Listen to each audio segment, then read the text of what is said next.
এই জন্য ইনশাআল্লাহ এই রমজানকে সামনে রেখে নিজেদের পেছনের জিন্দিগি ঝেড়ে মুছে আল্লাহ তাআলার এই সুযোগকে সামনে রেখে চলেন আজকের এই রাত গভীরে আমরা এই কথা নিয়ত করি যে আমার গুনাহ যতই হোক আমার আল্লাহ মাফ করবে। মাফ করবে কিনা বলেন? আমার খুলনার হযরত আরিফ বিল্লাহ হযরত মাওলানা মুফতি নুরুল আমিন সাহেব হযরত এটা সবসময় বলে, গুনাহ যতই হোক তওবা করুন, গুনাহ যতই হোক কি করুন? তওবা। এজন্য কিশোর ভাই, যুবক ভাই, ব্যবসায়ী ভাই, বাবা, চাচা, পর্দার আড়ালের মা বোন, প্রত্যেককে বলি ভাইয়া, প্রত্যেকটা ইমানদার চলেন আমরা আরেকবার ঘুরে দাঁড়াই আর মনে মনে এটা ভাবি যে ইনশাআল্লাহ আল্লাহ আমারে মাফ করবে। আল্লাহর কাছে পিছনের জিন্দেগির গুনাহ থেকে মাফ চেয়ে নতুন করে নতুন উদ্যমে আখিরাতের ফিকিরে নামাজ রোজা বন্দিগি হালাল হারামের পাবন্দি আমরা করব ইনশাআল্লাহ। বলেন ইনশাআল্লাহ। কিশোর ভাই, যুবক ভাই, তোমাদের 30 বছরের নিচে যাদের বয়স, তোমরা একটু হাত উঠাও, হাত উঠাও। মাশাআল্লাহ, আল্লাহ তোমাদেরকে কবুল করেন। হাত নামো। তোমাদের কাছে আমার দুইটা ওসিয়ত, আমার কলিজার দুইটা আবেগ। একটা হলো তুমি সর্বোচ্চ, তুমি শক্ত সামর্থ্য যুবক, তোমার রোগ ব্যাধি কম, তুমি সুস্থ সবল, তুমি হিম্মত করে এলাম দিয়া পারো, যেমনে পারো তুমি ফজরের নামাজ পড়ো।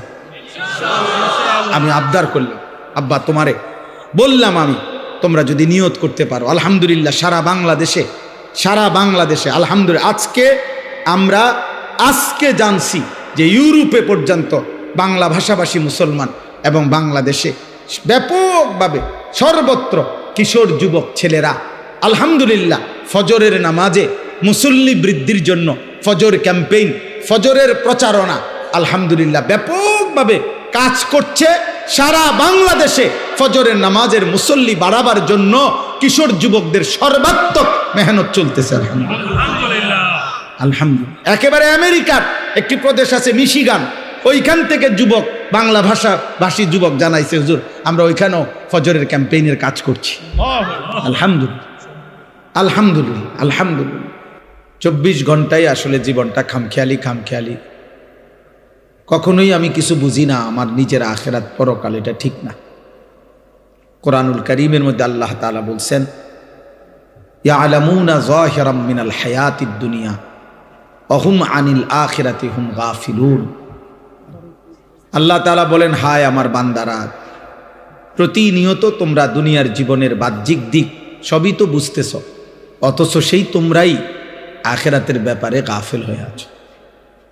তুমি বুঝো না কি? তুমি তো দুনিয়া সবই বুঝতেছ, ভাত মাছ চাল ডাল, আয় রোজগার, উপার্জন, হাসি কান্না, আনন্দ বেদনা, আবেগ অনুভূতি সবই তো বুঝো, অথচ আখিরাতের ব্যাপারে গাফিল হয়ে আছো।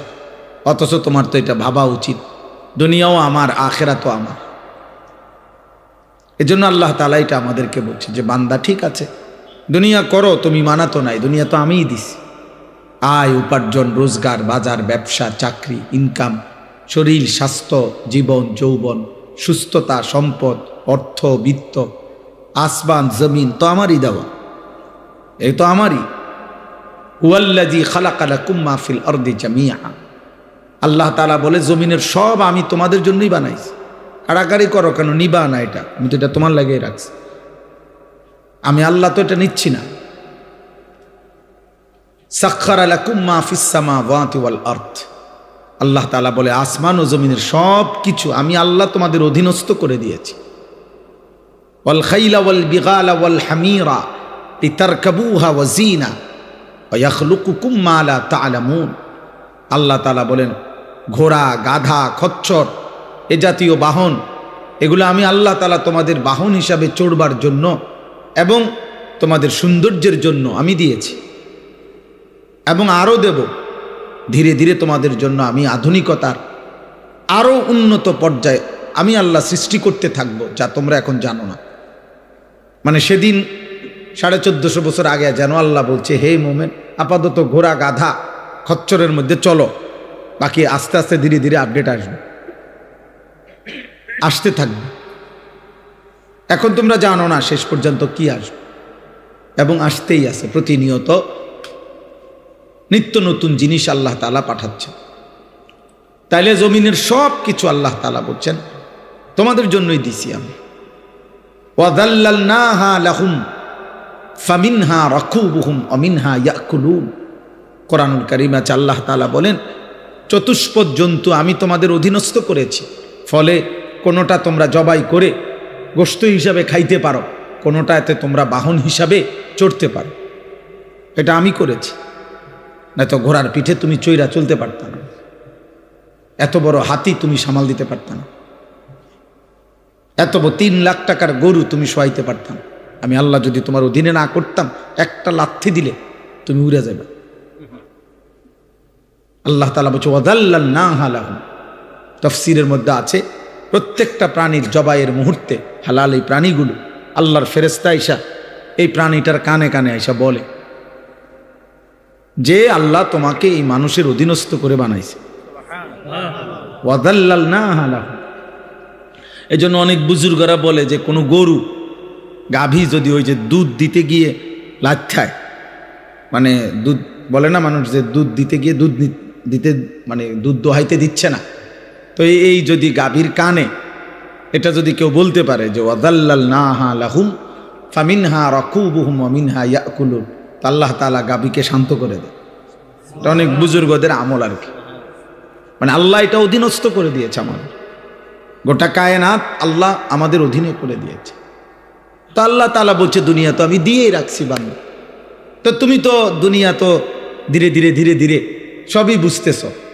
মায়ের পেট থেকে তো তুমি কিছুই বুঝতা না, না দুনিয়া বুঝতা না আখিরাত বুঝতা, আমি তো সব তোমারে বুঝাইছি। কোরআনুল কারীমের মধ্যে আছে আখরাজাকুম মিন বুতুনি উম্মাহাতিকুম। ভাইয়া মনোযোগ দিয়া শোনে, একবারে অনুরোধ, ছেলেরা ভাই তোমরা কথা বলো না, আব্বা আমার অনুরোধ, কারো কষ্ট হইলে চলে যাও ভাই, আমি ব্যক্তিগতভাবে কোনো প্রার্থী না, অতএব আমার কোনো ব্যাপক জনসমর্থন দরকার নেই, আমি এগুলা বুঝি টুঝি না, আমি সমর্থন দিয়ে করবো কি, আমি তো ভোটে হারাইছি না, আমার কোনো ব্যক্তিগত কোনো দল নাই, সংগঠন নাই, পার্টি নাই, তো আমি কিতা কোনো মিডিয়া দিয়ে এত সমর্থন দিয়ে, বুঝেন নাই কথাটা? এই জন্য আমি কোনো মার্কার পক্ষে বলিও না, মার্কাইডি বুঝিও না। আমার দরকার হলো আখিরাত, সওয়াব দরকার, সওয়াব নেকি দরকার। আর আল্লাহর কথা একজনকে বললেও নেকি হয়, একজনকে বললে নেকি হয়, তো আমার নেকি দরকার। এই জন্য দোস্ত একদম কথা বলো, কেউ কথা বলো, বরকত হবে। আল্লাহর কথা যে যতটা আন্তরিক হয় তার কলিজায় ততটা লাগে, জীবন বদলায়, একটা পরিবর্তন দরকার। এমনি তো শুনে কতজনে কত কথাই, কিন্তু জিন্দিগি বদলানো। এই ছেলে, এই বাবা, এই ছেলে মোবাইল এটা নামো, এতটা ছোট মানুষ তুমি বুঝো না বাবা, আবার পিছে চায় হে মানুষ যে বুঝছি না, বোকা মানুষ। তাইলে আমরা এটাই বলতে চাইলাম, আল্লাহ তাআলা আমাদেরকে এটা বলছে, বান্দা বিষয়টা কি, তুমি তো দুনিয়া বুঝতেছ, আমি তো বুঝাইছি তোমার। আখরাজাকুম মিন বুতুনি উম্মাহাতিকুম লা তা'লামুনা শাইআ। কোরআন শরীফে আছে, আল্লাহ বলেন আমি আল্লাহই তোমাদেরকে মায়ের পেট থেকে বের করে এনেছি এই অবস্থায় যে তোমরা কিছুই জানতে না। আমি আল্লাহই প্রথম তোমাকে শিখাইছি যে তোমার এই দাঁতবিহীন শুধু মারি দিয়া তোমার মায়ের বুকের স্তনে তুমি চাপ দিলে আমি আল্লাহ তাআলা তোমার রিজিকের জন্য দুধের ইন্তজাম করে রেখেছি। আমি তোমাকে এটা শিখাইছি। আল্লাহ বলেন আমি বাচ্চার কলিজায় এটা বুঝাইছি। এই সেই বাচ্চা মায়ের পেটে যখন এই বাচ্চা ছিল তখন কিন্তু সে জিহ্বা দিয়ে খাবার খায় নাই, তখন সে নাভির সাথে নল দিয়ে আল্লাহ তাআলা তার মায়ের রক্ত, যে রক্ত মাসিক ঋতুস্রাবে তাতেই আমি রিজিক পৌঁছাইছি। তো সে জানতো না যে জিহ্বা দিয়ে খাইতে হয়, সে তো মায়ের পেটে জিহ্বা দিয়ে খায় নাই। আল্লাহ বলেন আমি শিখাইছি। এভাবে সেই প্রথম সেকেন্ড থেকে ধীরে ধীরে ধীরে ধীরে আমি আল্লাহ তাআলা সমস্ত প্রয়োজন পূরণের জন্য যাবতীয় কলা কৌশল আমি আল্লাহ শিখাইছি, আল্লাহ শিখাইছি। তাহলে বান্দা দুনিয়া তো আমি তোমারে বুঝ দিলাম, দিমাগ দিলাম, আমি আকল দিলাম, ধীরে ধীরে তুমি সব বুঝলা, আখিরাত কেন বুঝছো না? ইখতারাবা লিন-নাসি হিসাবুহুম ওয়া হুম ফি গাফলাতিন মুরিদুন। আল্লাহ তাআলা বলে, মানুষ, হে বান্দা, তোমার তো হিসাবের সময় কাছে চলে আসছে, এখনো তো তোমরা আমি আল্লাহর হুকুম পালন থেকে গাফিল হয়ে আছো। 40 বছর হয়ে গেছে, 60 বছর হয়ে গেছে, 1 বছর শেষ হয়ে গেছে, 24 ঘন্টা পার হয়ে গেছে, একটা সেজদাও দিবা না? তুমি তাহলে মরতা না? তুমি কবরে যাইতা না? কি ভাবছো তুমি? এই সূর্য যতদিন তুমিও ততদিন? না, সূর্য হয়তো থাকবে আরো অনেক দিন, কিন্তু তুমি তো থাকতে না। চাঁদ উঠবে আরো অনেক দিন, কিন্তু তুমি তো থাকতে না। স্বার্থপর এই দুনিয়া একদিন তোমারে আমারে কবরে রাইখা বাকি মানুষরা হাসবে, গাইবে, বাকি মানুষরা দুনিয়া বুক করবে, আমারে শুধু কবরে রাইখা আসবে, আপনাকে শুধু কবরে রাইখা আসবে। এটাই বাস্তবতা। হযরত আবু বকর সিদ্দিক রাদিয়াল্লাহু তাআলা আনহু তিনি প্রত্যেক দিন বলতেন, কুল্লু মুরিইন মুসাব্বাহুন ফি আহলিহি ওয়াল মাউতু আদনা মিন শিরাকি নাআলিহি। হযরত আবু বকর সিদ্দিক রাদিয়াল্লাহু তাআলা আনহু বলতেন, হায়, মানুষ তার বিবি বাচ্চা পরিবার নিয়ে কি সুখে দিন যাপন করছে, অথচ সে যদি জানতো যে মৃত্যু তার জুতার স্যান্ডেলের চাইতেও কাছে, তার স্যান্ডেলের ফিতার চাইতেও মৃত্যু কাছে। হযরত আবু বকর সিদ্দিক এটা বলতেন। হযরতে ওমর ফারুক রাদিয়াল্লাহু তাআলা আনহু 10.5 বছর মুসলমানদের খলিফা ছিলেন, অর্ধ পৃথিবীর বাদশা ছিলেন, কিন্তু কিতাবে আছে এই 10.5 বছর উনি একজন আলাদা কর্মচারী, গোলাম, আলাদা একজন লোক নির্ধারণ রেখেছিলেন যে ওমরের সাথে থাকতো সারাক্ষণ। আর থাইকা তার চাকরি, তার ডিউটি, একটা কাজ শুধু ছিল তার, কিতাবে আছে ওই লোকটা কিছুক্ষণ পর পর তার শুধু ডিউটি ছিল, সে শুধু মনে করাই দিত যে ওমর, দুনিয়ার মধ্যে দিল লাগাইও না, কবর তোমার নিয়ে যাবে, মৃত্যু তোমার হয়েই যাবে।